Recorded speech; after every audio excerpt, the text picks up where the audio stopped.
Дамјан, колку време работиш како спортски новинар и коментатор? Па, како спортски новинар работам од 2007, некаде 12 години, а како спортски коментатор имам можност да работам во последните неколку години поинтензивно, иако на почетоците некаде 2008-2009 имав можност да коментирам, но стануваше збор за радио преноси, а не за телевизиски. Тенисот е спорт малку подолг, може да трае 3 часа, 5 часа. Како издржуваш? Па не во прашање дали јас можам да издржам, се зависи од самиот меч, ако е доволно интересен, а ако трае доволно долго, односно ако се игра во 5 сета, еве, како на пример Вимблдон, тоа што го пренесуваме во живо во моментов на 1 ТВ, тогаш самиот меч те одржува во форма и ти дава плюс причина за да останеш сконцентриран. Убаво е да се биде дел од еден ваков турнир, па макар и да се коментира од студио, и затоа мислам дека должината на мечот не представува проблем за ниеден коментатор. Имаш ли некој свој фаворит? Ама искрено. Мојот фаворит не учествува во сингл конкуренцијата оваа година. Инди Марей, британецот, е мој фаворит во тенисот, иако морам да кажам дека тој е далеку од светскиот тенис во моментов, затоа што сепак Новак Ѓоковиќ, Роџер Федерер, Рафаел Надал се тенисерите кои што доминираат во овие неколку години, а повредите Марей го оттргна од теренот и затоа го немаме во листата на фаворити, но убаво е да се навива за секогаш за пославите, за пославо рангираните, тогаш е поинтересно кога ќе извојуваат победа. Дали некогаш некого се запознал во живо? Од тенисерскиот звезди? Од топ десетката на АТП и на ВТ рангирањето не сум имал можност да ги запознам, сум имал можност да видам дел од нив во живо кога сум присуствувал на настани поврзани со други спортови, но тие биле гости, но во живо не сум разговарал, не сум се запознал, иако мислам дека самиот тенис како спорт на Балканот не е доволно развиен, затоа што представува исклучително скап спорт.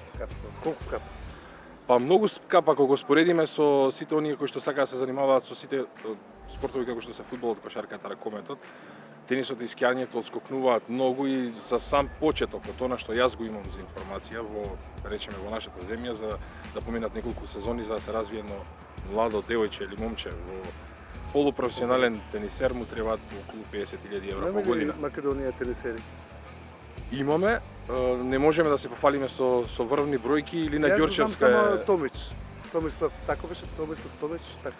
Лина Ѓорчевска е единствениот светол пример во моментов кај девојките во сингл конкуренцијата, кај мажите одамна го немаме повторено достигнувањето на Предраг Русевски и неговото позиционирање, ако не грешам, на 240-тото место на АТП ранглистата. Нема млади тенисери кои што имаат квалитети на тој ранг, но сите се надеваме и очекуваме дека ќе имаме во иднина. Да. А која од колешките во 1 ТВ би сакал да ти биде ривал ако играте тенис?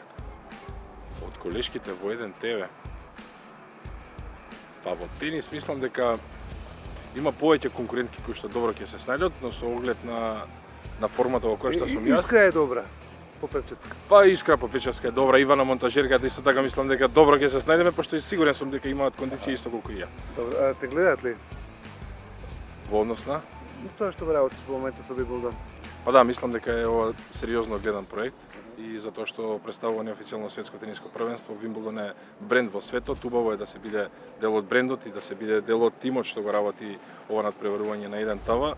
Работиме неколку души интензивно со повеќе програмски појаси, повеќе од 3 до 4, па некогаш и 5 мечови одат во живо во пренос, но мислам дека не само што е предизвик, туку е чест да се работи на овој. До кога трае? Завршува на 14 јули, на 14 и 14 се предвидени женското и машкото финале на Вимблдон, веќе на 15 ќе можеме да кажеме заврши и да ги сумираме впечатоците за она што се случуваше овие 2 недели.